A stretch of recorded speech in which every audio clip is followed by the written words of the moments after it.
Hello, hello, hello, ladies and gentlemen. You are listening to the Westcliffe Climb Deep Dive Edition from our previous week's conversation. Take the power back on our One Love HTX podcast conversation from last week.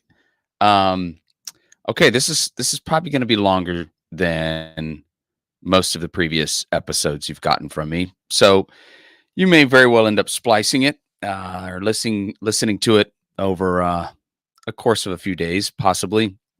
I'm going to try to just kind of cram all of the election political type insights, throw it all into one bag. All right. Because it's not that I don't want to talk about it. I have no problem talking about it, as you're about to find out. But it actually, I know there's a lot of pieces to the Christian life. There's a lot of other pieces to consider about how to navigate not just your day-to-day life, but there's a lot going on in America between now and January. And so I thought what I would do is just try to push everything together, and I'm going to hit you on a lot of levels in this deep dive, and hopefully make a ton of points. And of course, I'll send those notes out as well, so you can follow along at your leisure, or fact check me. That's my favorite. Now, before we get rolling here, uh, Daniel's got some stuff brewing. If you can just imagine Daniel in a room alone with a giant pot, stirring it up. He's mixing it up right now. And it's something exciting and something great. Second thought, don't think about him stirring a pot. That's weird. But anyway, he's got an idea. He's coming out with it. It's going to be fantastic. He's making connections. He's got some cool stuff coming. It will be happening soon. Check out onelovehtx.org. And of course, your continued support of One Love is so very important. They're willing to get out on the edge of the mission environment in our city. That's huge.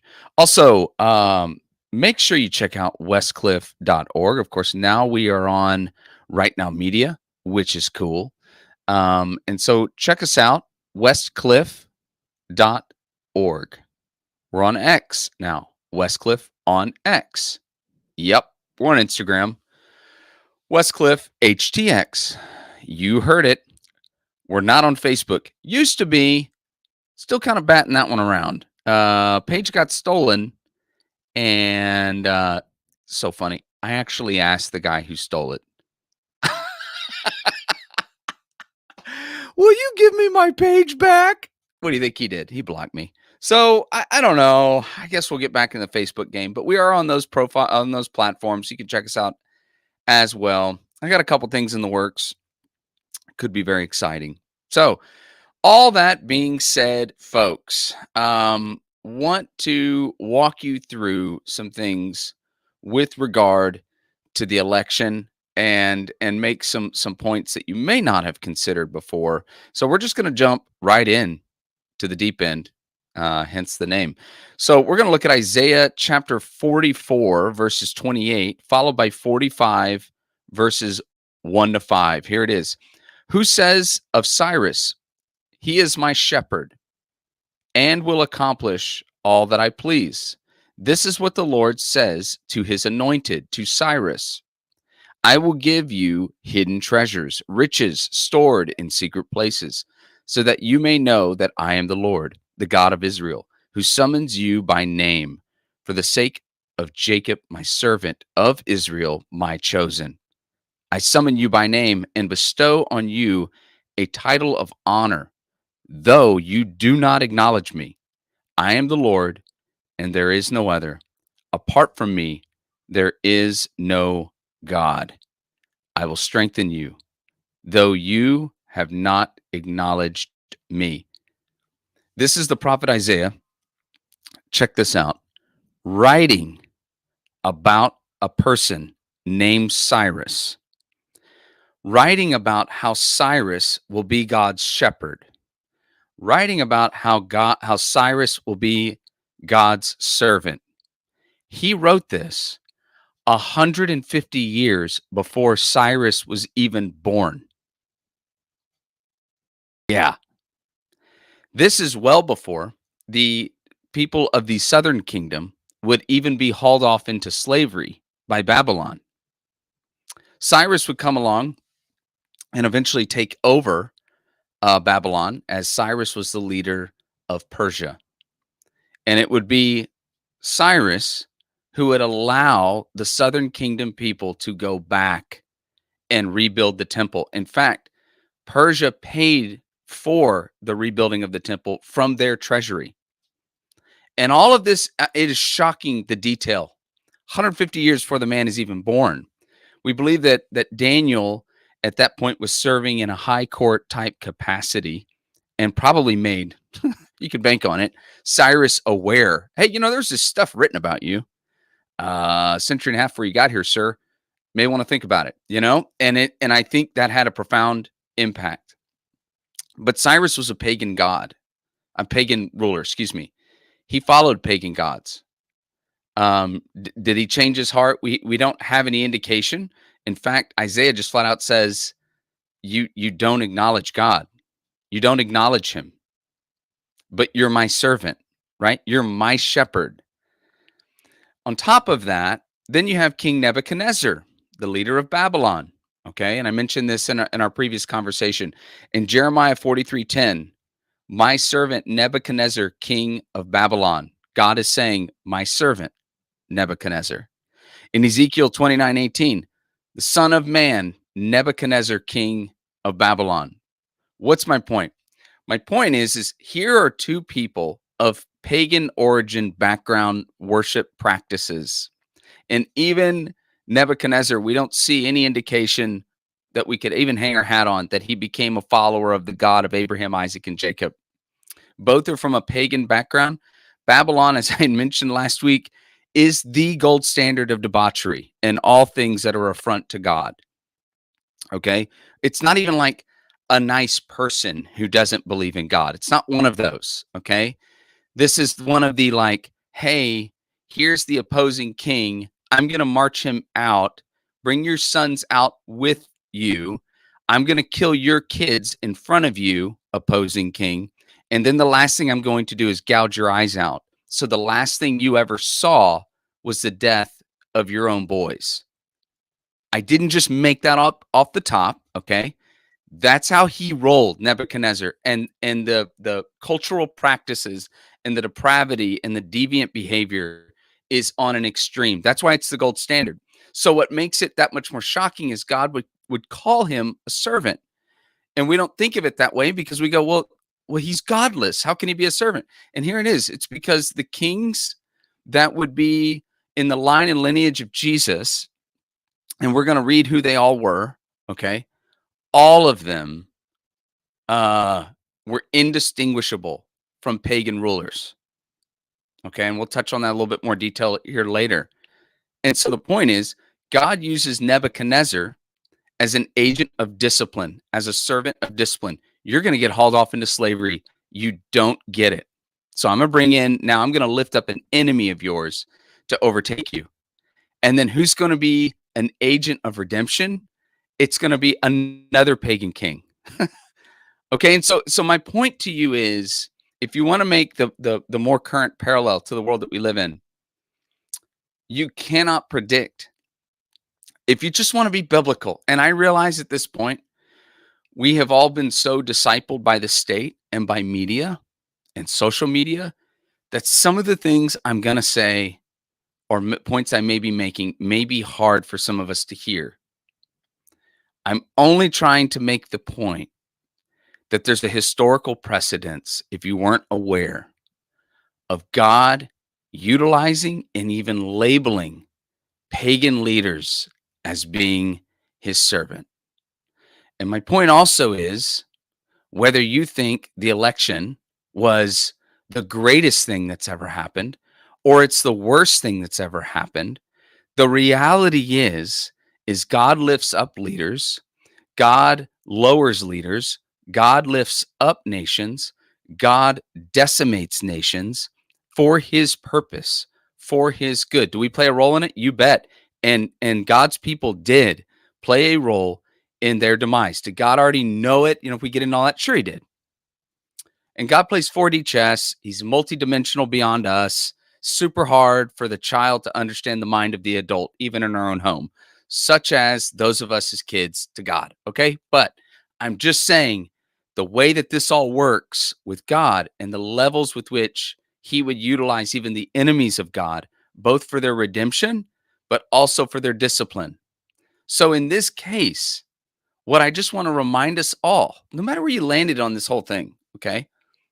Um, God is going to work this all out for his purpose and for his good. That's the only consistent thing throughout history and throughout time. Okay. Now, what's interesting is the most important election in terms of the people of God that would ever happen, okay, was with the naming of King Saul. Up until King Saul, the people of God were led by God. But there was a certain point where the people looked around and they decided that they wanted to be led by a human being like all the other radically lost nations around them. Thank you, God, for feeding us. Thank you for pulling us out of that little slavery deal with Egypt. Appreciate it. Thank you for blessing us kind of left and right. Thank you for literally dropping food out of the sky. But that pagan nation next door, that guy, he's 6'3", he's got abs, and he can throw a spear really hard. We want a king like that. And what's interesting is like Samuel would be like, hey, guys, he tried to warn them. You don't want this. You don't want to go that path. Okay. If you decide to be led by a man, what's going to happen is you're going to get taxed to death. As I reminded our church here at Pilgrim, the Revolutionary War, the whole war, like an aspect of the tipping point of that whole thing is a tax where people are being taxed under 3%, but no taxation without representation. 3%. What are you living in right now, right?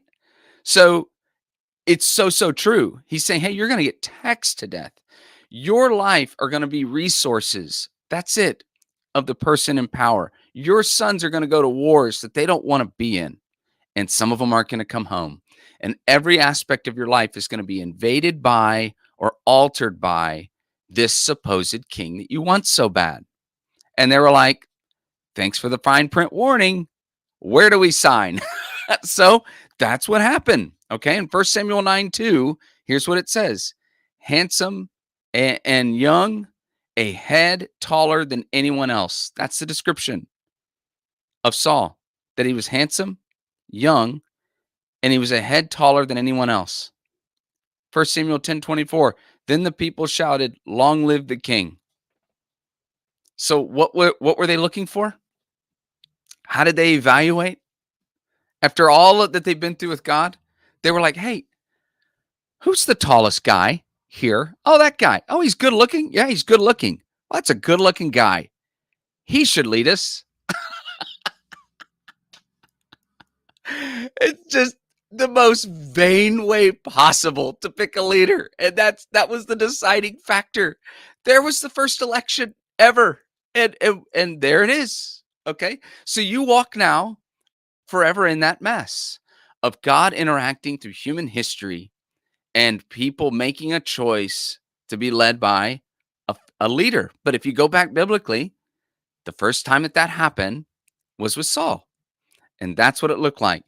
And so I just want you to understand that God is faithful through all of this. He was even faithful in the life of Saul for his purposes. Okay. And I also want us to understand, especially in this political process, that origin story is very, very important. Origin story is very important. And this was the case with Jesus. Okay. In Matthew chapter 19, there is this moment. The Pharisees are always trying. Pharisees, Sadducees, high members of the Sanhedrin, they're always trying to trap Jesus the best that they can. And one of the best ways to maybe drive a wedge in Jesus's message It's the same strategy that we deal with today in our modern political realm. And it's no mistake that we are a two-party system. That's actually really convenient, actually, for the people in power. And every time the Pharisees and Sadducees came to Jesus, they usually, and this is a common tactic, you'll even see it in the media, they will make everything about this or this, A or B, right? Paper or plastic, And everything is this or this. You want an electric car or a gas car? Pick. And there's no other, there's never any other options. There's never another way to think about it. So they set the table because they know that people will like and share and repeat and regurgitate and plant their flag on A or B.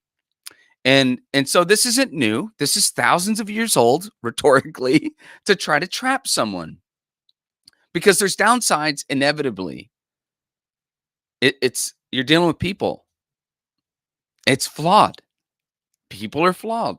So this is what happens in Matthew 19. They know God's heart, will, and design for marriage.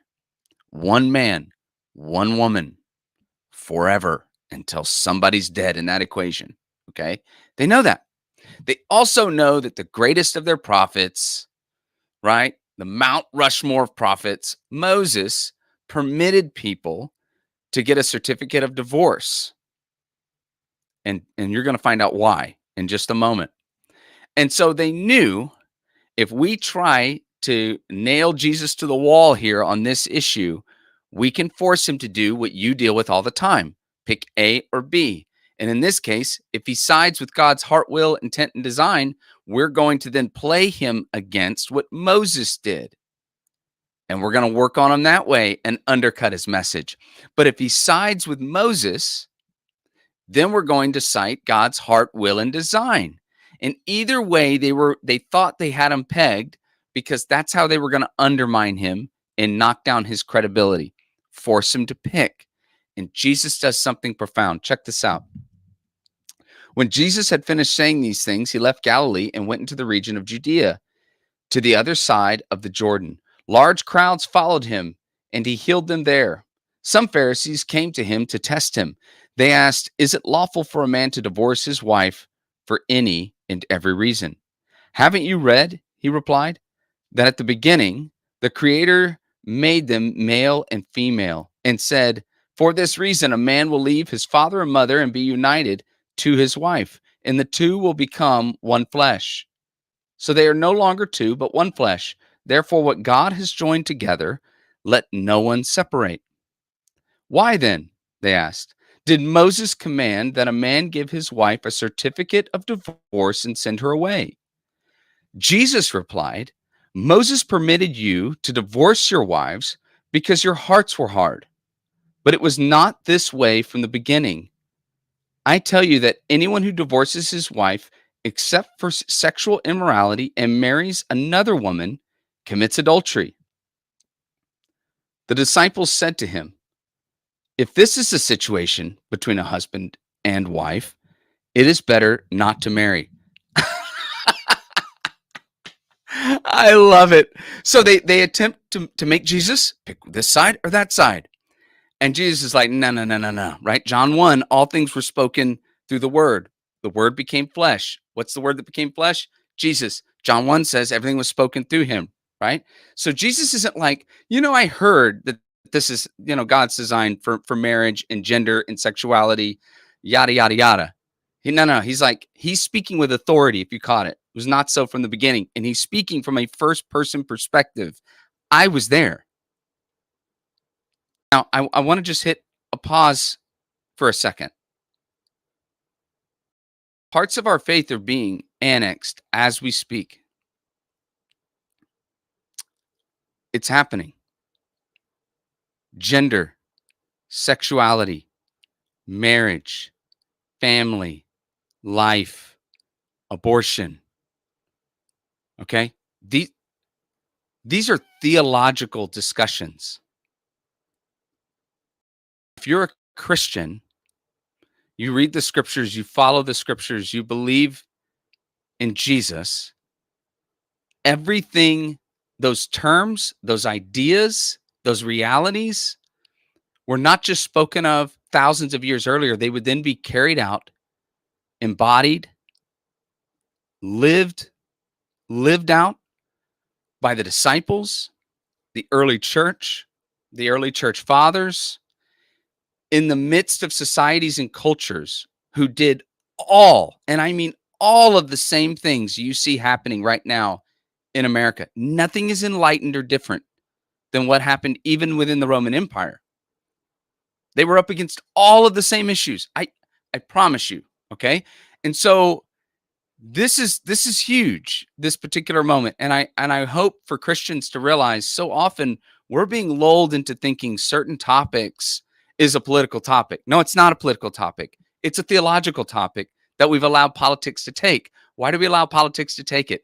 It's because many of us sit in churches where pastors don't want their people to leave or be offended or not like them, so they won't say certain things. So therefore, people will be informed and formed somewhere. They're going to get the information if shepherds aren't shepherds. But when shepherds are afraid, they allow wolves amongst the sheep. That's how it happens. And pretty soon, you can have a generation of followers who think that this is a totally different talking point. And it's just not. And Jesus is pointing them to my original will, intent, and design. It was not so from the beginning. He won't play their game. And the reason is they are wanting him to solve their little riddle for him. And he already knows, in order for me to fix and solve even your little dumb discussion, I'm going to have to get nailed to a cross and suffer extreme pain unto death to fix this little spat that we're having right now. So he just like drops the mic, and like, the disciples are like going, well, if that's the bar, let's stay single, And it's interesting because Jesus doesn't make any move of like, oh no, guys, maybe you should get married. You'll be blessed by it, blah, blah, blah. No, he's like, okay, well, at least you heard me, right? And like, that's what happens. Then he goes in this weird direction. It's so interesting to me what Jesus says next when they're like, maybe we shouldn't get married. In verse 11, Jesus picks it up. He says, Jesus replied, not everyone can accept this word, but only those to whom it has been given. For there are eunuchs who were born that way, and there are eunuchs who have been made eunuchs by others. And there are those who choose to live like eunuchs for the sake of the kingdom of heaven. The one who can accept this should accept it. Eunuchs can't get married. Eunuchs can't have children. Eunuchs are in service to the king, looking out for, in most cases, like the king's harem, the king's women. They're in service to the king. That's it. And his point is that some are born that way. You can read between the lines however you want there. Some are made that way. They have a series of experiences, and some choose that life. But if you notice, even with their I think the disciples are like, well, almost wanting to be let off the hook, maybe a little bit, like, maybe it's better not to get married. And Jesus's point to connect the last statement to the first statement he made is, this is how I designed it to work. If you can't participate in my design the way I designed it, maybe you shouldn't participate. So if you are sitting there going, well, how did our culture and our society get this way? Right? I can show you individuals who don't know who they are in Jesus, who are not connected to biblical truth about who they are in every respect, gender, sexuality, culture, everything, all those discussions, they don't know, or they don't want, or they do not want to adhere to it. Okay. But you take that becomes a marriage that doesn't have Jesus in the middle of it. That becomes a family that doesn't have Jesus in the middle of it. And enough individuals and enough marriages and enough families put together, they eventually make up a neighborhood, and eventually a city, and at one point a state, and finally a country. So the political thing is downstream from what happens from the individual to the marriage to the family to the culture, which then creates the world that you live in now. So if you want things to be different, I think Jesus would have a very similar discussion. It was not so from the beginning. It wasn't. And you fouled it up. So if you want it to be different, if you'd like it to be different, this is how I designed culture and society to work based from the individual to the marriage to the family. And if you can't do that, maybe you should be culture's eunuchs. Don't participate for the sake of the health of what I intended and what I designed. I mean, it's hardcore, but if you go through the Gospels, you never see him let up. I'm just like, I don't think Jesus would get a job in most churches. Okay. And I think, honestly, if I could be real, I think if we dropped him in America right now, I think within 3 years, we'd kill him too. It's just like, he's just, here it is, deal with it. I'm sorry it hurt your feelings. And he moves on. It's just wild. So there it is, origin story. And he pushes them back to the beginning. The beginning. Don't try to fix the dumpster fire while it's flying. Like, if you want to fix it, let's go back to the beginning. Okay. Now, what is our origin story? All right. Here's the next phase.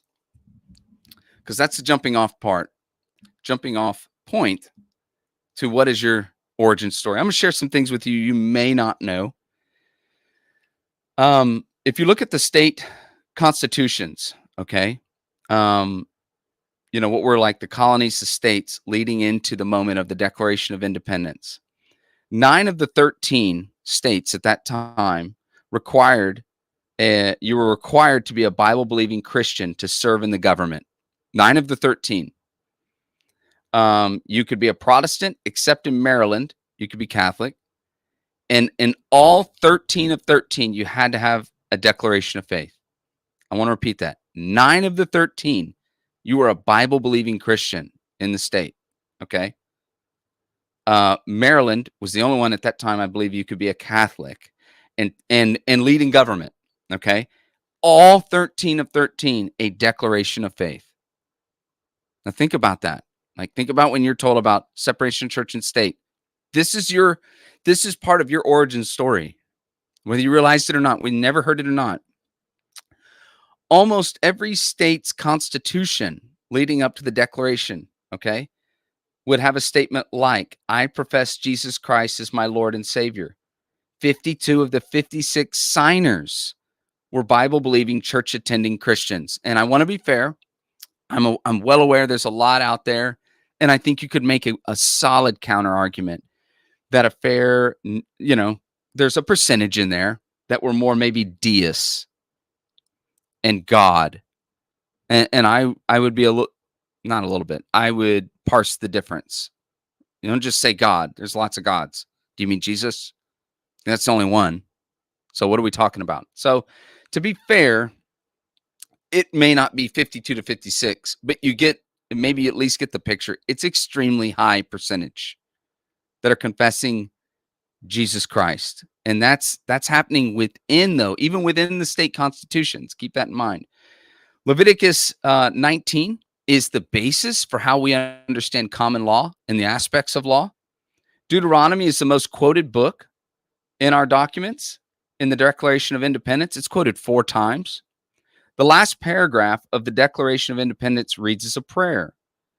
It says something to the effect of, we appeal to the supreme judge. The actual quote is, we, therefore, the representatives of the United States of America in General Congress assembled, appealing to the supreme judge of the world.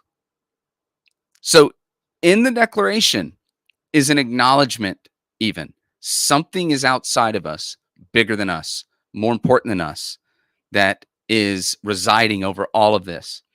The first acts of Congress were taxpayer-funded Bible printing and distribution. As late as the 1820s, church services were held in the Supreme Court building. Let's keep going.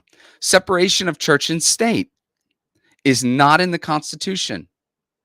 That is a single letter written by Jefferson in 1802, written to the Danbury Baptist Convention in Massachusetts, ensuring them that the government would not come after them, the church. He's ensuring the church it's going to be okay. The government will come after you. Assuring the government wouldn't come after the church, and then it was resurrected in the 60s and flipped.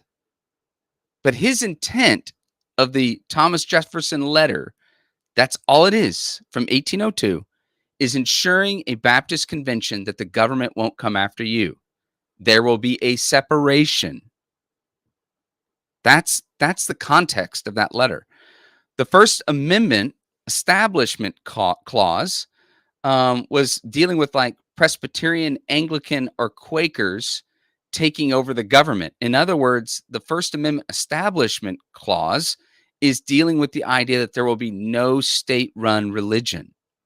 That's the First Amendment Establishment Clause, that we wouldn't leave one kind of government that was run very similar and then come all the way and establish this new thing just to set up now like what was the Church of England or whatever, and now have the exact same thing here with now the Quakers, you know? So that's the context of the First Amendment Establishment Clause.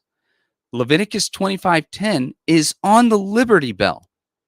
So the first thing I want you to just get, like I'm challenging where when we sit into a church, what we think a pastor can and cannot say, what he can or cannot say. And you are being taught and drilled in your head over and over and over again that you need to separate out your faith from your politics, or your faith from your culture, your faith from your society. And I'm just trying to tell you, if you go back to the beginning, that's not the case. That's not the story here. Okay. And that's not what was meant to be. That's not the design. That's not the design. So let me now walk you through why that is now so ingrained in all of our brains, separation of church and state. Because it is now unfortunately a real thing, but it was intentionally taken out of context. Okay. For almost the first 200 years of American history, pastors spoke freely and boldly from their pulpits about the issues of what was going on. Pastors and churches were instrumental in voting as a bloc in support of Abraham Lincoln and the movement of even the Union movement to take on the Confederacy. It was already a big thing that was happening, and the churches were a major part of that voice and regularly spoke up. So it's important to know that all was normal, acceptable, and a part of American life until 1954. Okay, and think about it. I mean, if you're listening to me, and I doubt we have an 84-year-old listening, but if you're 84, okay, you were born in 44, I guess, if I did the math. Yeah, okay. You were 10 years old with what I'm talking about. So what that means is we're now an entire generation of listeners who have no idea what was the history, most likely, of what happened. That'll change in 54 with the passage of the Johnson Amendment, which effectively overturned almost 200 years of church history in America. What is the Johnson Amendment? I'm referring more specifically to Lyndon B. Johnson, the 1954 U.S. senatorial race in Texas. Johnson looked like he was going to win. Not going to be a problem. But all of a sudden, kind of out of the shadows, came Dudley Daughtry. Okay. He was a 30-year-old first-term state senator from Beeville, Texas. And he gave Lyndon B. Johnson, at least for a bit, a scare and a run for his money. He had one man in his corner, H.L. Hunt, a Texas oil man. And the other man that was in his corner in challenging Johnson was Frank Gannett, the publishing mogul. And these two together each had nonprofits. And their premise was that within their nonprofits that they had, 501c3s, and let me find exactly what one of them is called. One was called Facts Forum, that was established in 1951. Okay. And the other one was called the Committee for Constitutional Government, which was established in 1935. And what they believed is that Johnson was soft on communism. And so he now had big money. He had these two nonprofits behind him. And Johnson wasn't a fan of it. Okay. So when the reelection situation for Johnson was in danger, he tried to find ways of silencing them. Okay. First, he looked at the Texas Election Commission and even with the IRS, whether these groups were violating the law. What he discovered is they weren't. Here's what he did. He showed up on the floor of the Senate on July 2nd, 1954, and offered an amendment to a pending tax overhaul bill. This was a massive bill to modernize the tax code, and legislative history shows that Johnson offered this amendment and declared that the sponsor of the bill had agreed to it. The amendment passed by unanimous voice vote. The bill was passed, and President Eisenhower signed it into law on August 16th, 1954. There was no committee hearings on the bill, no legislative analysis, and no attempt to understand the effect this bill might have on the constitutional right of churches and pastors. Johnson's chief aide at the time, a man named George Reedy, was interviewed many years after the fact and shared that Johnson never had churches in mind when he proposed this amendment. In other words, he unfortunately was just trying to silence the nonprofits that were hurting his campaign and hurting him politically. And churches sharing the same status got swept up in it. So all I'm just trying to say is now when you move forward in the political process, there is a purposeful move to get you to separate the two. Okay. So we just went into your origin story right before the Declaration of Independence. You may not have known how much Jesus was infused at that time. Okay. And now I want to just kind of give you a sense of some other aspects of history because I think all of it is like super important. Okay. So there's the whole idea of church and state and the separation of church and state. Sometimes that's what we just jump to. Oh, no, you can't say it's separation of church and state. Okay. It's at least good to know how we got there and why we got there. Now, what's wild is the spiritual elements of what was going on in the White House. This is also part of maybe not your origin story, but your history and the spiritual history of what was happening in the White House. There's some stuff in here that is absolutely mind-blowing. So as America now is progressing, here's some of the things that I'd like to share with you if you hadn't known this before. Julia Tyler, she was the first lady from 1844 to 1845. She married President John Tyler when he was already in office following the death of his first wife. And they got married in September of 1842. She reportedly believed that she possessed paranormal abilities of her own, perhaps influenced by similar spooky leanings from her own mother, who had seances and engaged in astrological readings. Julia was likewise said to have held seances of her own, even in her post-White House plantation home. 1840s, they're having seances in the White House. Let's keep going. Jane Pierce, wrong country. Jane Pierce, wife of 14th President Franklin Pierce, who was also in office from 1853 to 1857. Jane was also involved in seances as the First Lady. Mary Todd Lincoln, she hosted seances in the Red Room of the White House, and they were reportedly so powerful that she began to have spiritual experiences outside of them. Mary Todd Lincoln, of course, the First Lady of Abraham Lincoln. Edith Wilson, she married in 1915 to President Woodrow Wilson. Though Woodrow Wilson is remembered as an especially devout Christian, that didn't stop Edith from occasionally engaging in occult practices. A fortune teller in particular, a Washington, D.C. staple known as Madame Marcia Champney. She even had like some of us out there may have like a guy for that. Like, oh, my air conditioner's broken. I got a guy for that. What's the price of gold? I got a guy for that. I can tell you, whatever it is, right? These ladies have like a lady for that. Okay. Like, well, what if I want to do a seance? Oh, I know the direction. I've got a lady for that. Well, this is it. Madame Marcia Champney. Florence Harding.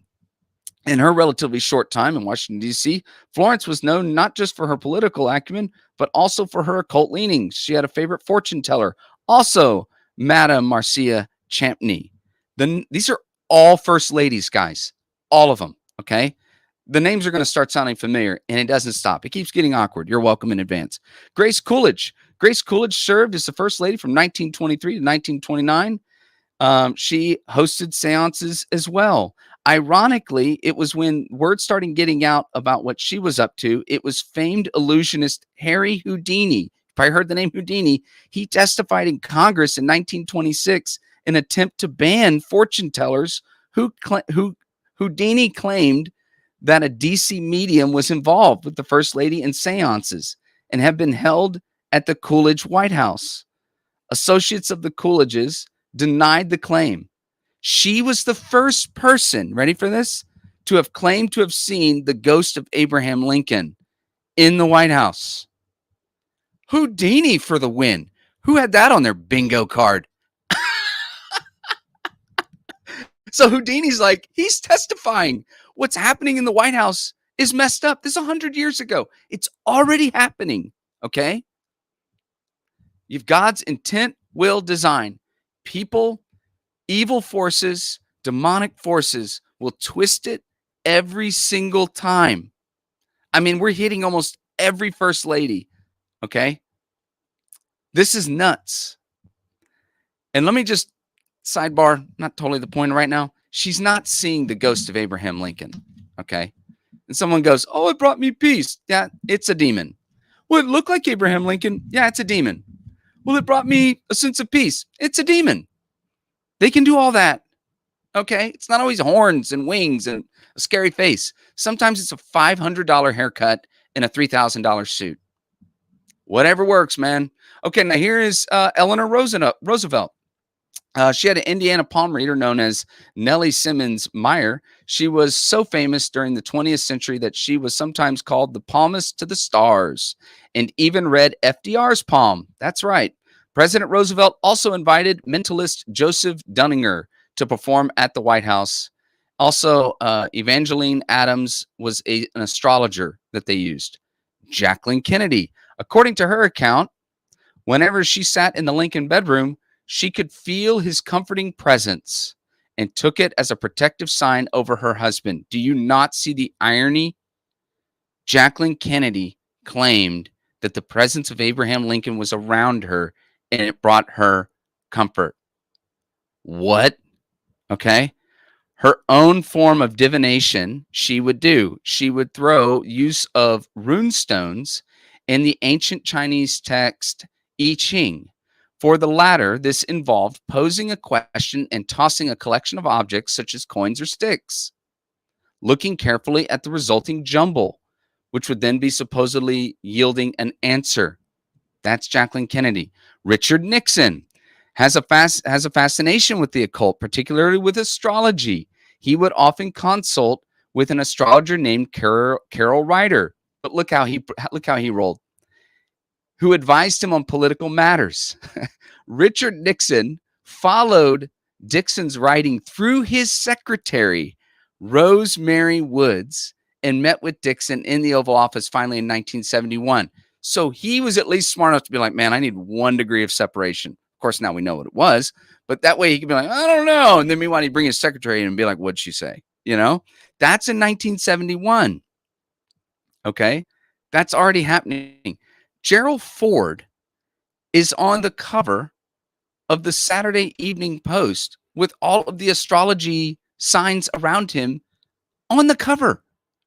Yeah. Nancy Reagan, Jan Quigley helped pick favorable meeting dates and even when Air Force One would fly. How about that? I'm a very modern scientific astrologer, she would say. Nancy was reportedly regularly on the phone with Quigley for advice, and she also paid her a hefty $3,000 per month. Quigley later claimed that she helped convince Nancy that the Soviet Union would be open to talk and that the President Ronald Reagan should connect with Soviet leader Mikhail Gorbachev. And the title of her memoir that she wrote, called What Does Joan Say?, was supposedly based on a regular question that President Reagan asked his wife. Some rando was was influencing, quite possibly, diplomacy during the Cold War. You're in good hands, America. Hillary Clinton, still communing with the spirit of Eleanor Roosevelt, is one of the odder accusations that's been levied against her. When the story broke in 1996, it centered around Clinton's meeting with Dr. Jean Houston, a psychologist with some supposedly new age leanings. Together, the two worked on a visualization exercise in which Clinton imagined conversations with notable figures like Roosevelt or Gandhi in order to complete work on a nonfiction book. But some publications took things a step further and reported these, though exercise is little more than that, they were not seances. Okay, that was like they were trying to backtrack. Houston told the New York Times that the allegations that she held a seance with Clinton was nonsense. She dismissed the whole affair as little more than news outlets looking for a made-up sensation. However, Houston told the Times, here you go, "My whole life has been devoted to pushing the membrane of the possible, to push the boundaries of human capacity." Present at the session with Houston was Mary Catherine Bateson, an anthropologist who considered the meeting a kind of meditation, reflection, or even prayer. I'll let you do the math on that one. And here's the final one that I found kind of on my own, and I've been doing some research. And I want to say this before I go here. There's stuff that I even looked into with the Bushes that were hair raising. I even tried to find stuff on President Trump. I looked, okay, and you find something directly connecting that's in this vein, please let me know. I found plenty of stuff about spells being cast and witches and so on and so forth at him. I couldn't find a direct connection, but we'll look at that in just a second. The final one is Michelle Lamy. Okay, she's a French fashion designer and artist, has not been publicly reported to have visited the White House. But here's the thing. She was in the White House in 2016 at the tail end of the Obama administration. She is kind of like the witch to the stars in Hollywood. If you look up Michelle Lamy, you'll see Rihanna, you'll see Usher, you'll see major players that are in and around her, hip hop artists, you name it, like big names, fashion icons. You don't notice her because you're too busy looking at the famous person, but she's in the circle, and she's a straight up witch, like straight up. And the only reason I know she was there is I looked it up on whitehouse.gov. I found which dinner she was invited to. I got on X. I found the post from her husband of her like in the White House, basically right outside the Lincoln bedroom. Then I found pictures of her and her husband shaking the hand of then President Obama. So she was there. Now you can go, well, she was just there. I'll let you litigate beyond that. What I'm trying to show you is that for almost 200 years, you've had a fairly solid flow of divination, sorcery, seances, and in some cases, these are people with really poor theology inviting evil and not knowing it. They would lose children. They lost kids. They miss their children. They want to talk to them. They heard a seance will help them do it, and they don't even realize they're creating a pathway to the demonic. Even if I cut them some slack, but it's still demonic. Right? There's no getting around it, whatever the intent. The most overwhelming majority, though, it's kind of like we have money, we can do whatever we want, we're bored. Let's talk to the other side and see what they're doing. That's the vast majority of the situations, and that's pretty dark. Okay. And that's a long way removed from what I just shared with you about the earliest state constitutions. Okay. And that's not much different, is it, than like the children of Israel, God's story throughout time, the Garden of Eden, to where they would finally, fall into unreal depravity and everything else. But let's keep going. I told you it'd be a long one. All right. This would be a good place you want to turn off. But come back. But if you need some time. Okay. So here we go.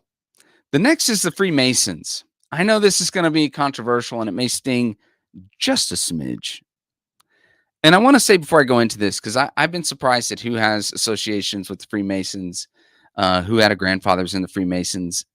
Listen, there are things in my own family that you can love people. And I had to learn this the hard way because we have some crazy things in my family.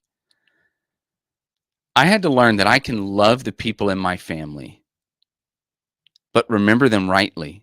And those two things can coexist. They really can. I can look at a person and go, they were an alcoholic. They had a temper. They scarred this person, this person, this person, you know? And these were the things that were great about them. And these are the things that I miss about them. And I love them. But this was off, man. And we don't like to do that, especially if you grew up in a herd family where everyone thinks the same and they rule with guilt and shame and we're all supposed to be on the same page all the time. Then you're the lone weirdo in the room going, I don't know.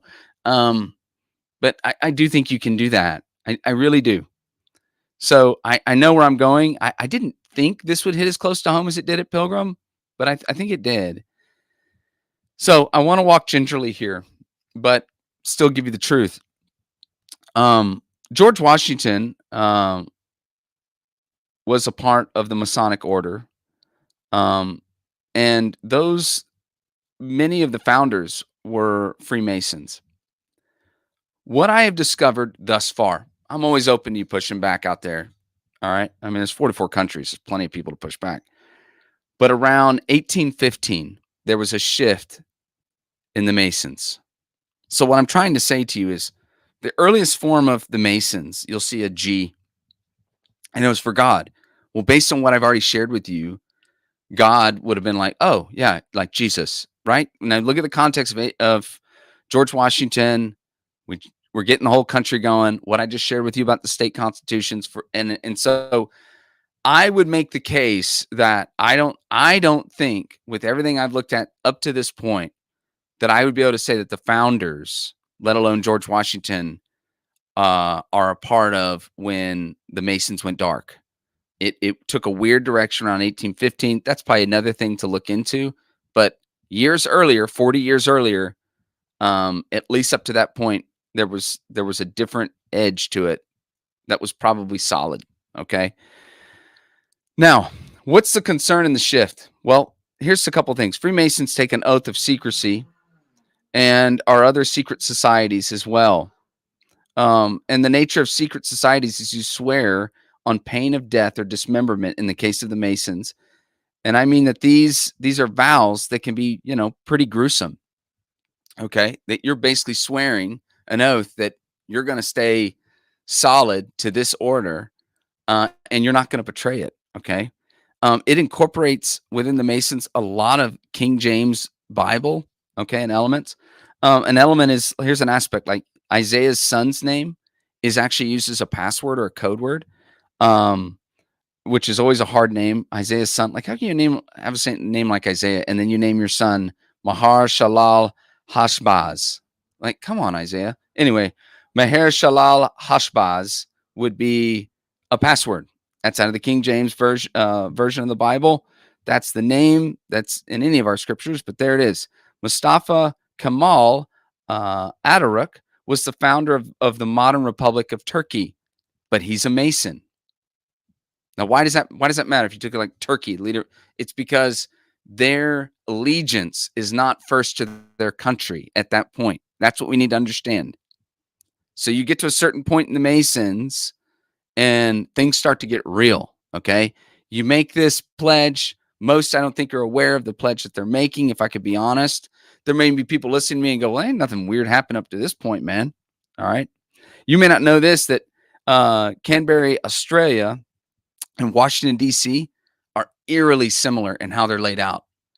It's the work of the Masons, not only laying out Washington, D.C., but also Canberra, Australia, which is the principal capital of Australia.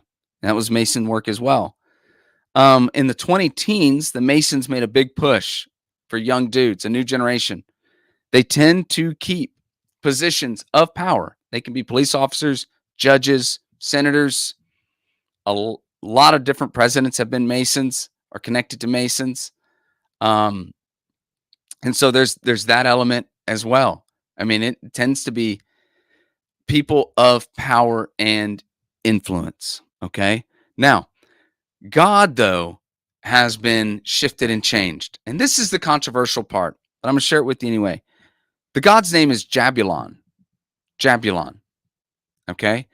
Now, what I'm telling you, though, is that this hasn't become apparent until you are a 30-degree Mason or higher. In other words, if you're like, I'm fifth degree, I ain't seen nothing, it's because it's not going to slap you in the face yet. But you get to a certain point where you have a level of commitment and you hit the 30th or higher. And somewhere in there, you're going to deal with something called Jabulon. And this is the God we're talking about.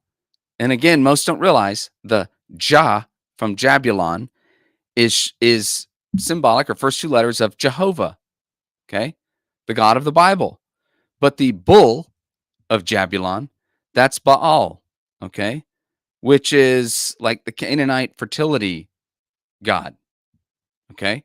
Jabulon, and the last is On, which is Anurus, which is the Egyptian god of war. So they take these three gods and they form this name called Jabulon. It's the unholy trinity, which really becomes a name for Satan, okay? You may not know this. They'll tell you that the highest level is 33 and a third, but you go beyond that, there's what's called like the Grand Cross, and there may only be 100 of those guys in the entire world. There's guys who are 33 and a third, which we would think of, outside of that world as the highest, but some of those guys will live their entire life and never meet a Grand Cross guy. And all I'm just trying to tell you is this is where all of this whole other level of society and culture and demonic work and evil work, okay, and evil connections and allegiances that are not to God within people and sources and places of power where their allegiance is to this other God and to one another. So not a bad thing for you to be aware of, if I could be honest. All right. So I'm just giving you the backstory into where we're going now. Now, here's what's crazy. Let's switch back over to scripture. I'm trying to jump back and forth here for you, right? Stick and move. Is you look at God's people, all right?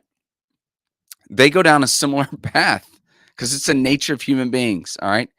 King Solomon, this is all in like the kings of God's people, God's nation. You're going to find them in the line and lineage of Jesus.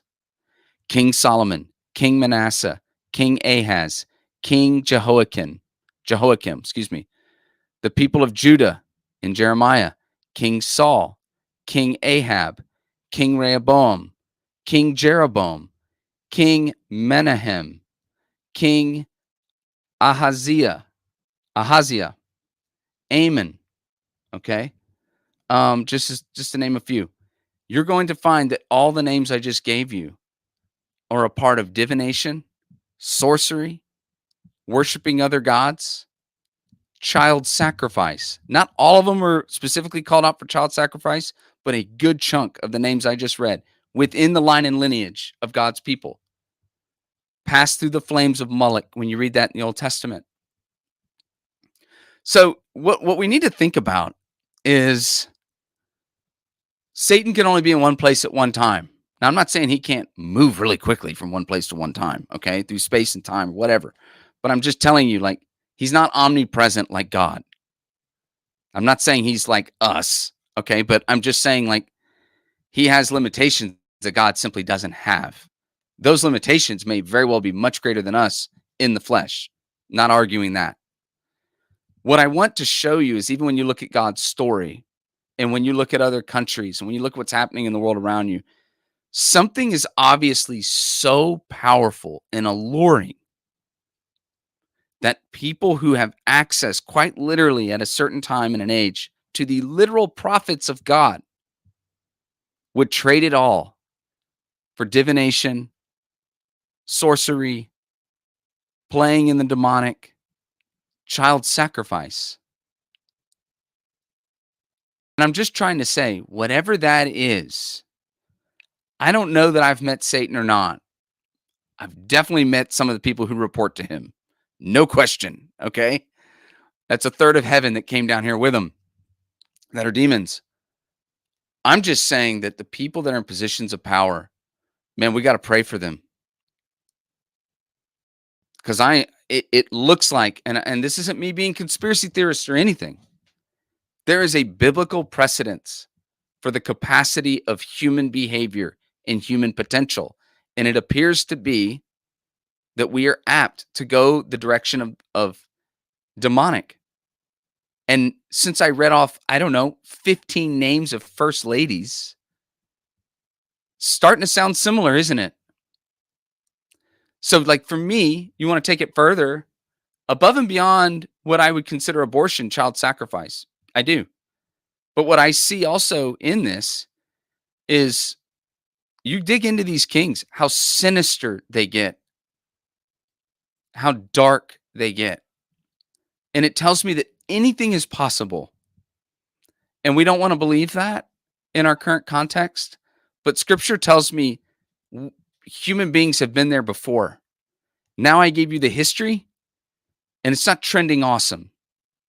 Does that mean it's lost? Does that mean God can't? No, God has power over everything. Even the demons want to know, hey, are you here to destroy us today, or can we run around a little longer? Like, it's not like some epic fight. Jesus is absolutely in control. He can rescue and redeem anything at any time. So I wanna plant that in your head. Okay. Now I want to give you an example that not long after our origin story, I want to give you an example of a seed that was planted. Okay. And how that seed continues to play out in our country and in our current context. Article 1, Section 2 of the Constitution.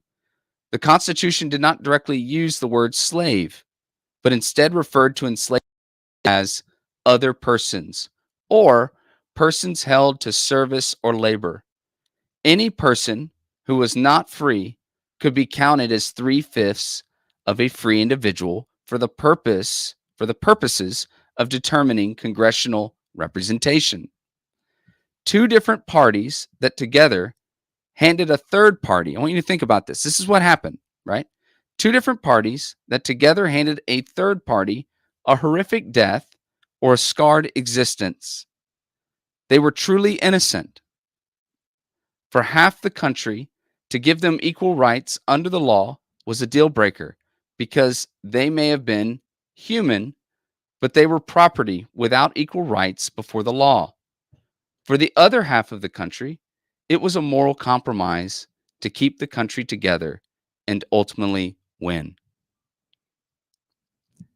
You can apply my analysis about Article 1, Section 2 of the Constitution, the 3/5 compromise, and my follow-up statement, not just to slavery, but to abortion. You can. I can follow the same logic and rationale that America chose way back when, okay, to justify slavery is the same logic we use to this day to justify abortion. You may have wondered, you may not have known this historically, but this is the importance of theology. This is so important. You know, you may have wondered, like, how did a whole group of people in the South go to church, sit in a church, and then own slaves? Like, how do you do that? What are they talking about? Well, there was a theology of that time. And that theology said, okay, Ham, the cursed son of Noah, in the Hebrew is Kam. Kam is described as hot, okay?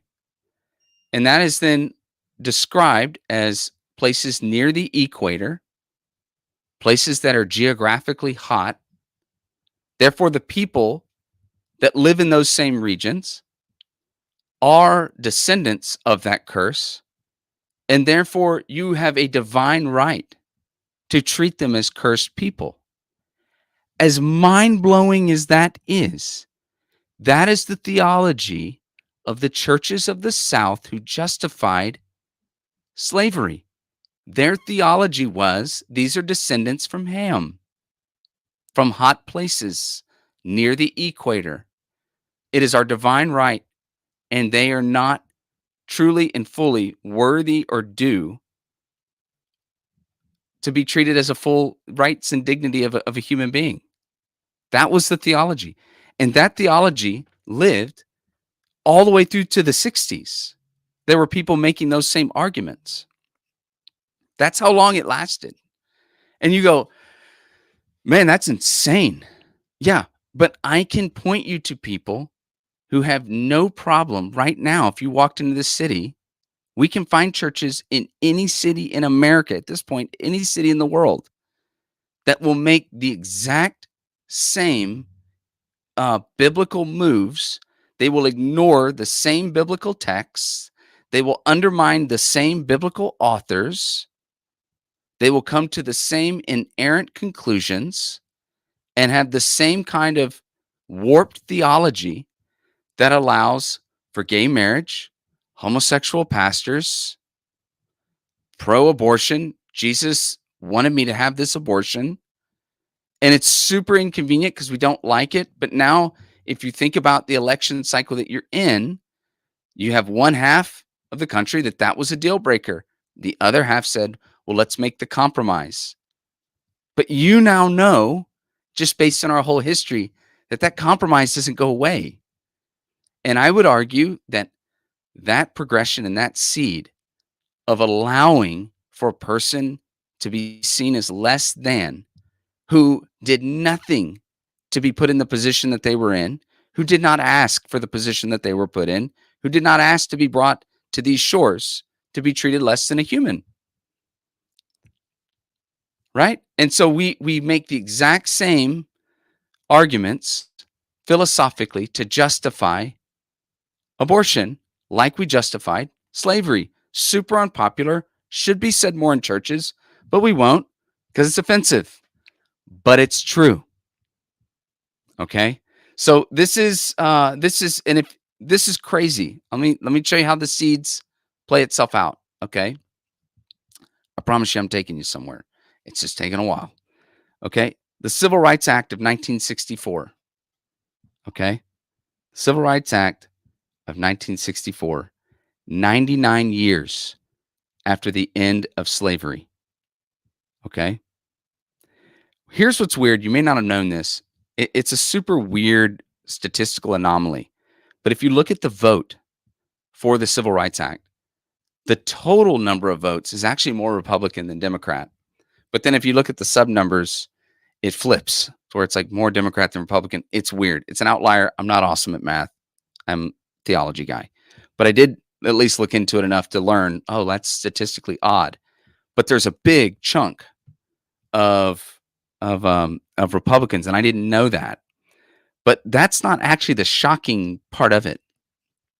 The shocking part of it is if you look at the vote for the Civil Rights Act of 1964, okay, all these descendants now of slaves, all the way leading into 1964. If you look at the vote that day from who represented the Union states and who represented the Confederacy, the Confederate Southern states, that's mind-blowing. All right. The Union Confederate lines and look at members of Congress from the former Confederate states versus the others.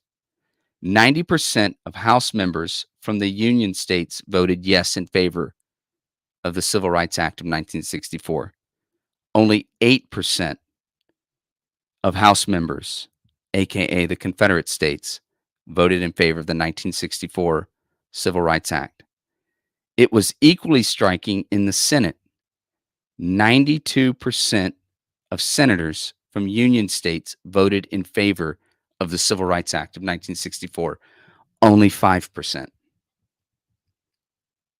99 years later, and what do you find out? You find out that mentality was alive and well. No one wants to own that. No one wants to discuss that. And they would rather you never look that up, and they would never, would rather you never dive in to all of that. And that's crazy. That's really, really crazy. So we're in a weird spot now as a country because I don't think we have been this close to being on the edge. And maybe there you could argue the time, mid to late 60s, pretty rough. The 60s period. But, a lot of assassinations, a lot of terrible things in the 60s, Vietnam, Martin Luther King, Malcolm X, two Kennedys. I mean, it's just nuts back then. Um, but we're in a time where I think we're right on that edge. And it's interesting when Abraham Lincoln would give the speech at Gettysburg. He was not the was supposed to be like the noted main orator that day. Um, he really wasn't supposed to be the main guy, and the main guy that was there, he spoke for 2 hours, and I can't even remember his name right now off the top of my head, and no one can remember a single word he said. Abraham Lincoln came in and gave the Gettysburg Address, and it took him 2 minutes, and it lives on. And I just wanted to sew this up by bringing you to kind of hopefully full circle in this whole discussion of I hope you followed me how things start at the beginning and how they get off track. And Jesus was highlighting that. And his line and lineage reflected that, how they got to where they were, to where he has a group of people questioning him about marriage. And I hope you see that the way that we were founded actually had one intent, and it got off track pretty quick. And we're looking at the seeds of that to this day.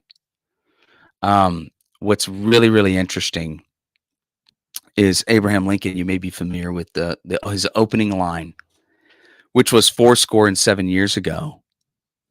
And when he gave this speech, November 19th, 1863, it's super interesting because we may know what that is. A score is 20 years. Abraham Lincoln, even before he was a believer, he knew the King James version of the Bible. He liked that. And he knew it chapter and verse quite well, even before he was a believer. As the Civil War drug on, he got to a place at a minimum where he recognized there was something very powerful above him. He famously talked about how he used to think he could control events, but now it seems events are controlling him. So he came to a place of this enormous weight that no human being could possibly bear. Now, if you didn't know before, while all this is happening, he's lost some children. His wife is trying to reach out to the dead. The spiritual realities that must have been swirling around that family, I just can't imagine. By all accounts, depression was pretty high. And I think depression would be high if you just lost your kids, as they did. But then you throw in the demonic element. That's just unreal what it must have been like. And so it's interesting that he comes out by saying 80. And that phrase and that terminology is referenced in the King James version of the Bible. I believe it's Psalm 90. And then again, like Esther 3 or Esther 4. And Christians would have heard that and known what he was referencing. What's interesting is he did not say 14 years ago in his speech. And I encourage you to read it. It's really, really powerful. He didn't say 14 years ago, because had he said 14 years ago, he would have been referencing this new nation, as he would do, this regeneration, this new birth, right? And he would be referencing, had he said 14 years ago, 1789, and that's when the Constitution was written. But he didn't say 14 years ago, which is odd. Abraham Lincoln would famously say 7 years ago, which would be the year 1776, which would be referencing the Declaration of Independence. For those that were at the time considered anti-slavery radicals, abolitionists, they considered their true founding document to be the Declaration of Independence, which talked about freedom and liberty for all people. for all people. And that was their argument, is that the Constitution not only made room and concession for slavery within its own borders, it acknowledged international slavery. And their argument from the jump was it was not so from the beginning. However, these people got here up to this point, it needs to stop because our founding was our Declaration of Independence. And it should supersede that value system above and beyond even the Constitution. That was his point. And when he did that, everybody caught it. And that was huge. That was huge. And legislation, as we all know, did all that just change America overnight? Of course not. In fact, probably a lot of the things he did and even statements like that eventually would cost him his life. So it's doesn't mean everything was peaches and roses. And I think anyone listening to that knows that. But the power of coming out and saying 7 years ago, in the dream of this nation and the hope of this nation, he is saying, go back to the beginning. And you got off track with how you saw people and how you saw unity. And if you go back to the beginning, you confess Jesus as Lord. You go back to the beginning, you were Christians with these value systems. And here we are already this many decades later. And look at us, 620 to 750,000 dead people at our own hands. Not even a foreign force, our own people killing each other. So it's quite profound that Abraham Lincoln understood that. And I think it's quite profound what Jesus had to say. Of course, it was not so from the beginning. So I want to remind you in closing, and I thank you for hanging in there with me today. Just as you read what Abraham Lincoln had to say, it's beautiful language that he shamelessly ripped off from the Bible, and I love it. Regeneration and a rebirth. It's the ideas of second chance, a new start. And I want to remind you in these times that we live in that you have, as a person, as an individual, that exact same opportunity. You are never beyond the outstretched arms of Jesus Christ. Our country isn't. This nation is not. The people, the society, this world, never, never. And that's how committed God is to the cause, is he finally put his own son on the ground to get in the mess. He didn't just rule and dictate from the heavens. He became like his creation.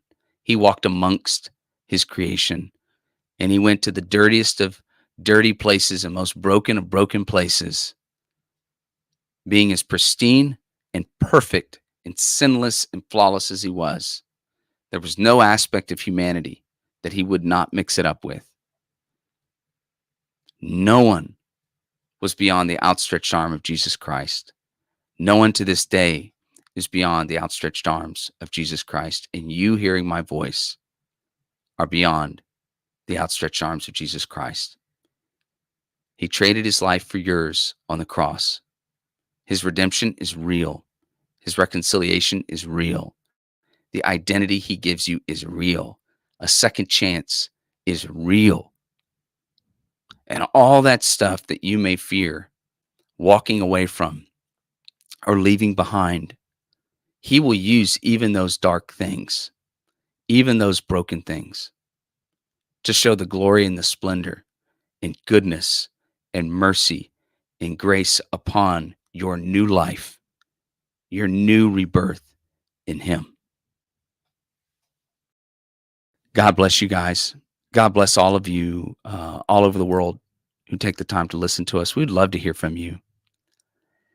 And God bless the United States of America. Amen. Let's pray. Jesus, we just thank you for who you are. We thank you for our country. Lord, we lift up the divide right now in our nation. And we ask that you would be with our leaders, And for a lot of us, even thinking what I'm about to say is so hard because it runs that deep. And I don't know that this should bring us any comfort, but it sounds like we've been in these waters many times as a country. But God, we do lift up, um, we lift up President Joe Biden. We lift up VP Kamala Harris. We lift up President-elect Donald Trump. We lift up VP-elect JD Vance. God, we ask that in this transition of power and in the coming weeks, the coming months, and the coming years, that just as you had worked through pagan kings, just as you had worked through history, through hard situations, you are able to move people, whole countries, whole nations ever closer to your heart. And you're able to use people in authority and lift nations up and lift leaders up. And we ask, Lord, that you would be with them. We lift up our country and we lift up our people, that you would lay your grace upon them all. And for those that are evil and corrupt and cruel, and their hearts are dark and hardened towards you, we ask that your incredible Holy Spirit, with a heart of mercy and grace, would invade and overcome and convict lost souls. Jesus, we want to be a united church. We want to be the countercultural movement of our age and of our day, and the countercultural people with a countercultural message. We humbly come before your throne for all of us that represent different parts of the world, asking you to do this beautiful work in our lives, in our nation, and with our people. Because after all, we are all your creation. We love you. We thank you. We praise you. Thank you for defeating sin, death, and Satan on the cross and rising again victorious. It's in your beautiful name. Amen. Amen. I love you guys. See ya. Bye.